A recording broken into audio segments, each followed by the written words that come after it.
These are 4 horror games I don't think anyone, no matter how good you are surviving. Now, imagine this. You live a long life only to find out that you were a terrible person, and I mean terrible. Like you hated your family, had an affair with your secretary, and yelled at your autistic daughter. Yeah. And somehow you also had a hand in their literal death. So, no surprise to say that after you die, you awake to find yourself not at the pearly gates, but facing the gates of the red, scorching, hot Underworld. Trembling and shaking, your heart racing, you prepare to meet your end, when suddenly a random woman, Beers, she calls herself, decides to take pity on you and help you. She seems convinced she is some kind of god and manages to persuade you to help her. In exchange, she'll give you anything you want. Yes, anything. So with a guilty conscience, you readily agree. You know, not wanting to be literally William Afton, aka burned alive. After she's done insulting you. You disappoint me, love. Yeah, she proceeds to tell you exactly what you need to do. Really, it's simple. Yeah, you just have to run away from killer monkeys with mouths bigger than your head, killer statues who are literally gonna jump you, killer ducks, yeah, you heard that right, killer ducks, who are literally psychotic, killer teddy bears, and demonic nurses who, well, pretty on the outside, try to stab you with multiple syringes literally the size of your entire body. And if that wasn't bad enough, they are rollerblading while they do it. Oh, yeah, right, sorry, I forgot that they're also invisible. Yeah, on top of that, there's this random demon kid who chases you around like an evil toddler and teleports. Yeah, you're beginning to realize that this wasn't fair from the start. And so, you begin running around like a headless chicken, and wishing you just taken the William Afton punishment, aka being burnt alive. You panic as literally every single nightmare chases you, but it's never enough, and it's also never enough for Beers, as she does nothing, just enjoying watching you suffer. The point is, you want to call it quits, but I guess your guilt keeps you going. You should be glad it did too, as a few chapters later you're being squashed by a flying chicken and literally jumped by the Joy Gang. Fantastic. Now, you being human only have one life, and sadly, even though there are around 8 chapters, you never even made it past 1, becoming another lost soul in dark deception.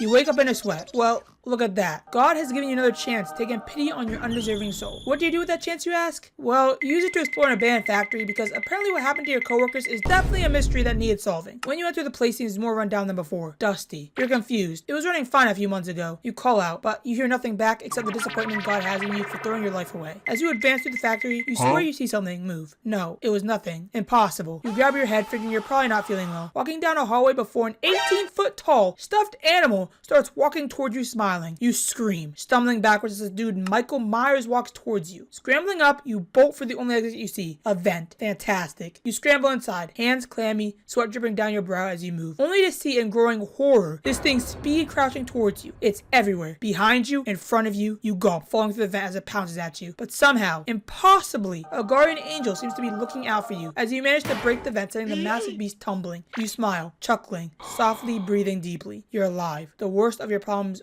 are behind you, right? Yeah, about that. You meet a doll who can talk, but I guess it doesn't concern you too much. You survived more than this, so you tell yourself anyway. Throughout the next few hours, yes, the next few hours, you encounter a giant spider, about 14 toy Huggy Wuggies, a caterpillar, a demonic cat, a robotic doctor, a teacher straight out of a horror film, and an emotionally unavailable mess of a doughboy. You're really thinking to yourself, once again, you should have got William Afton, because this nightmare is so bad, it's starting to make the Underworld look like a 5-star resort. You decide enough is enough. You're out of here.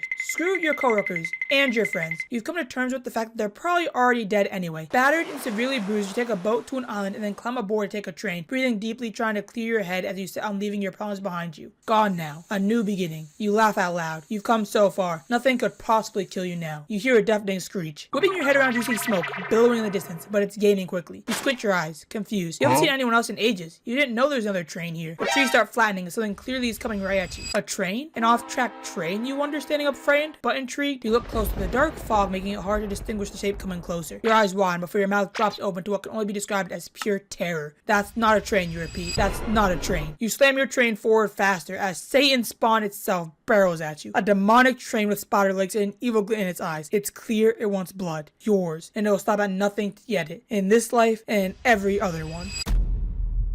Safe to say, you keep the train moving forward, not even looking back at that demon, destroying everything in its path. Quickly, you steal a boat, and you roll all the way out, not caring which direction you're going, just away, as you hear its deafening scream behind you. When you make enough distance, you gasp, wondering what you did to deserve all this. Your coworkers disappearing, barely escaping the Underworld, and now what? A demonic train? Your eyes drift shut. All this running and fighting has finally taken its toll on your body, as you surrender to sleep once again. You open your eyes. Hours? Days? Maybe even weeks later? Who really knows as you find your boat has beached? Well, you say your boat has beast, except it looks more like it crashed into a sewer. Climbing, you groan, your body moaning in protest, and your spirits more than crushed. You stumble to find civilization, hoping someone can help you. Maybe. Even hoping to find a doctor. Or just a shoulder to cry on. Maybe even the police, you say. No, they definitely won't believe you. You sigh, calling out, but only hear your own voice echoing back at you, full of desperation. You crawl through several sewers before exiting into a house, it appears. Calling out again, hearing nothing in return. You feel your stomach growl. When was the last time you ate? You murmur. You look around, desperately finding some food. In what appears to be a metal box. Just a bite, you whisper. Before literally being slammed in and locked in by the biggest man you have ever seen. Is that thing even a man? He looks like a man, but he's crawling around with just his hands, feeling around. You realize he's blind. If you don't make a sound, you'll be okay. You hold your breath. Just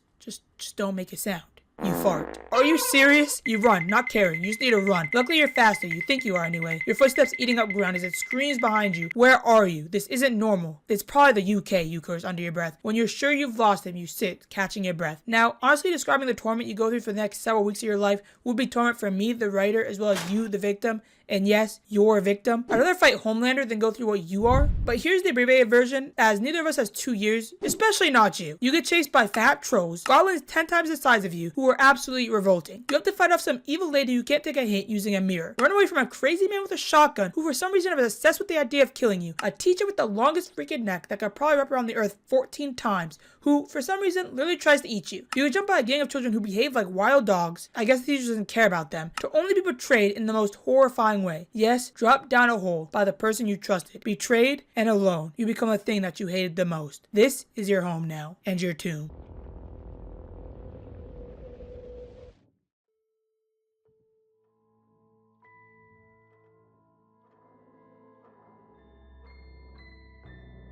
Well, these are the 4 games I think literally no one can survive, including me and including you.